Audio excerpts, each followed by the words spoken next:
this is Ambi from Board Game Blitz, and today I'm going to talk about my plays in April of 2024.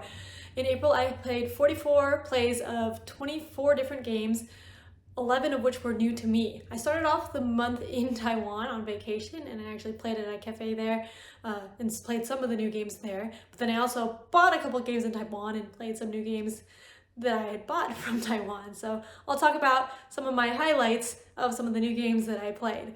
Oh, and I log my plays using the app Board Game Stats, which links to the website boardgamegeek.com. One of the new to me games that I played in Taiwan is Anomia. This is not a Taiwanese game, but this is a party game where you're flipping over cards, and if you have a match with someone else, it's like picture cards.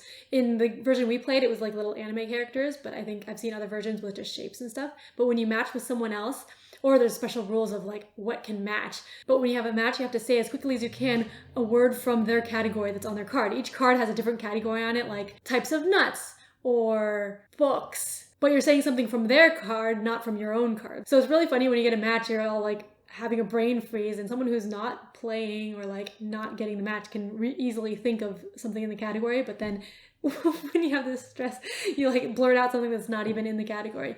So it's just like a funny party game. Another game we played in Taiwan was In Front of the Elevators, which is a Japanese game. It's a card game where you're trying to get points by getting your colored characters into the elevator. But you want to be like the last person in the elevator to get the most points. The elevator only fits so many people. So there's 3 rows of cards, the elevator door, and it shows like how many cards can fit in.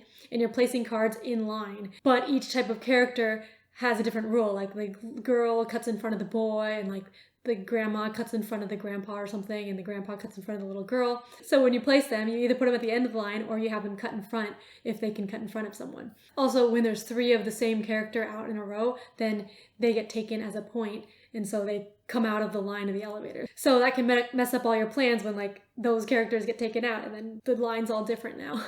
So it's a very neat theme, and then there's some cool decisions in the card play trying to get your characters in the correct order in the line. And then I was able to play a couple of games that I bought in Taiwan and brought home.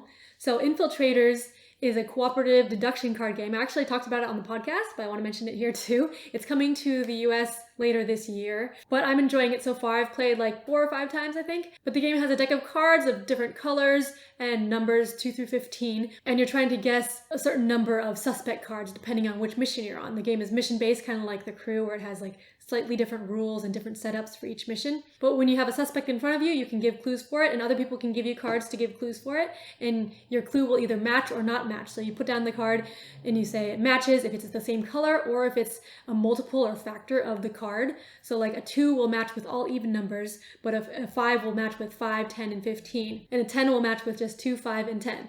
The cards all have the numbers that they match with, like in smaller print next to it, so you can easily tell and don't have to do the math yourself. But you'll have like the cards that match and the cards that don't match, and you'll be able to deduce, okay, well this one has to be red, and then it has to be like 2, 4, or 6 now, and then you're eventually narrowing it down, and then you can guess people's suspects by you picking up this cardboard gun cutout, and then you point it at the card and guess what card it is. This is a different feel than other deduction games I've played. The deduction is a little different, and then also I like the cooperative deduction part. So I've been enjoying playing through the game so far.